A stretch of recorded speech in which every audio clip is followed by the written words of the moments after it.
Whoops, I had it on the other screen, but this is the screen I need it on right now. Hello, everybody. My name is Maris, and it is time for some Wednesday wisdom. And I'm using this deck I bought like on Walmart.com. It's a Gypsy deck, and it's really kind of interesting. It's kind of like Victorian look on the cards there. You can see a kind of Victorian artwork. But it's a really cool little deck. So I've been doing online readings this morning, and it was really, really weird because, all right, so I'm the only human in the house right now. Okay, my husband went to town and to get feed for all our critters, and so it's me and the dogs on the inside, my cat. And then my chickens are on the outside, okay? And it's like, just a regular, normal day.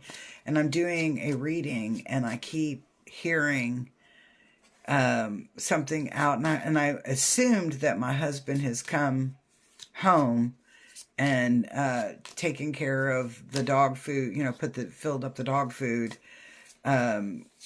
big storage container thing that we have. And so after my last reading, I go out there and nobody's been in the house but me.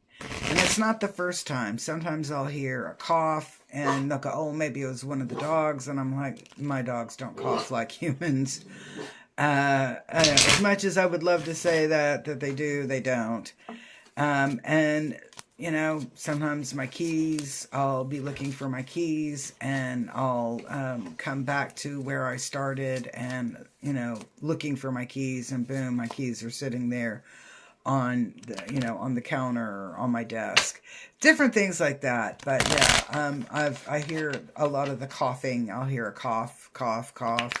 Things wrestling around, and you say, yeah, it's probably your dogs. Well, my dogs don't get up on the counters. Fortunately. But, so I was like, hello, Butch. That's my grandfather-in-law's name. What was his name? His nickname. His name was David, but he went by Butch. And you can, I live in Butch's house, so I guess it's kind of makes sense that I would hear him cough. Or he would move things around every once in a while. Yeah, so. But we're using that Gypsy deck, and it's Wednesday, and we've got that solar eclipse coming up. Guys, don't get wound up in that solar eclipse. All right, so, and I know because it was like I had a couple of my friends talking to me, and they were like, but CERN, they're going to flip CERN on. And I'm like, yeah, they are. They're going to flip, that's their game plan. And they're going, it's going to open up a portal. Yeah, it probably will open up a portal. But I'm going to say chance always favors a prepared mind. Chance always favors a prepared mind. So go ahead and get some provisions and put some stuff back for a couple of days. Probably don't make a lot of appointments, in public, do your stuff online that you can do online. Kind of get into a mind frame that you can weather any kind of storm. Fear is a great way to feed negativity. Okay, fear is a great way to feed negativity. Don't feed the negativity. Think joy, positivity. Hey, I might get a break from work for a couple of days. Think good things, positive things. What was the best part of, what's been the best part of the first quarter of the year? What things are making you happy? Focus on positivity, focus on good things. But let's take a look at our reading. Okay. And you got some of my favorite card decks behind it there. I've got the Angel Therapy, and that's my Earth Warriors. And then this is my Metaphysical Cannabis deck. I don't use it very often, but I'm sure I'll be using it on 420. The card that comes up first is haughtiness. Then we have the lover card and a young woman card. And when I'm looking at this and I'm gonna, yeah, when I'm looking at these three cards together, and the message that I'm picking up on this is, okay, we're gonna be brought down a couple of notches. We're going to be brought down a couple of notches. We've been a little bit too haughty, a little too cocky, a little too prideful. And, but actually, when I'm looking at this lover and young woman, it's actually a pleasant experience. Nothing that's detrimental or brings, great sadness or whatever to you. It's like being brought down a couple of notches. But it actually is done in a way that's very, very loving, very, very kind, and almost brings a sense of giddiness. And that's what I get with the young woman. I get the giddiness of her vibration, of her energy. So this is about being brought down a couple of notches, but in such a loving way that we kind of have a giddiness to it,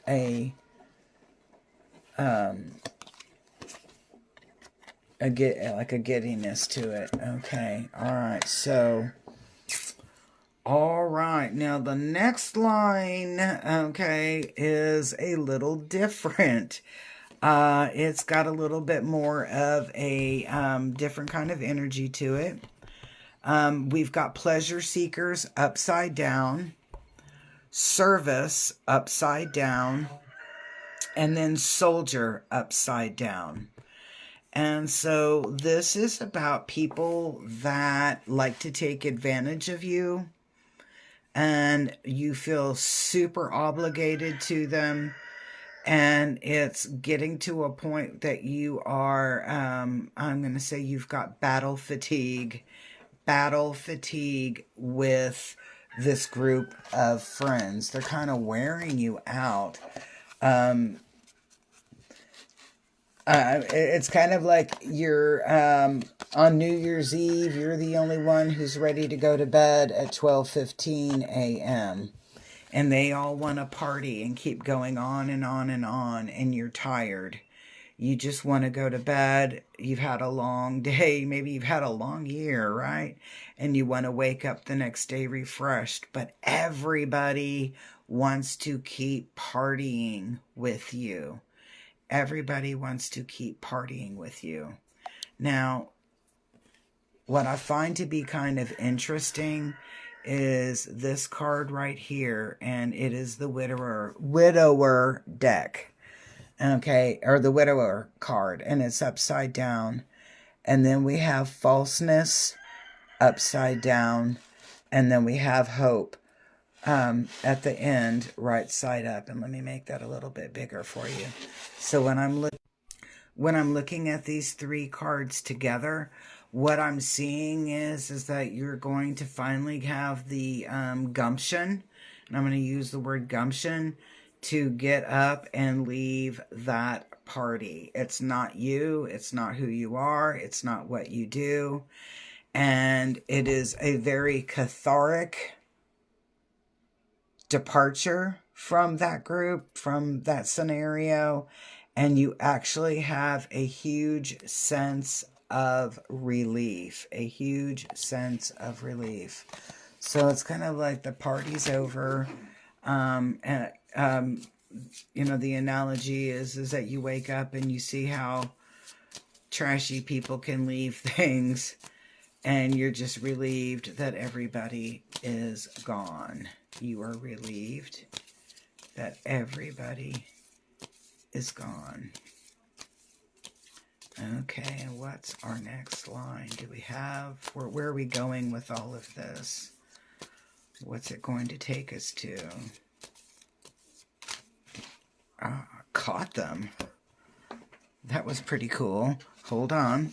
One did drop. Okay, and now I got it back. Okay.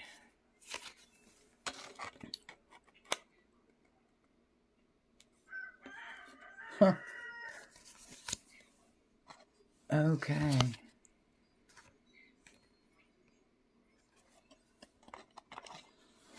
All right, so I'm gonna say it like this. No longer the servant, no longer the foe, so you're not feeling like being you're not feeling obligated anymore, and no longer having to manage those others that have been around you. No longer having to manage those that have been around you. But what I really love is this last card. Remember, those cards all kind of flew out. And this card right here is Journey. Let me just bring it up to you like this. This card here is the Journey card. And what I'm seeing in that is that you're going to be going on a new path and in a new direction and having new experiences coming your way. So I guess to kind of tie it all up is that you're coming to that awakening that you no longer fit. You're a square peg in a bunch of round holes, and that's okay.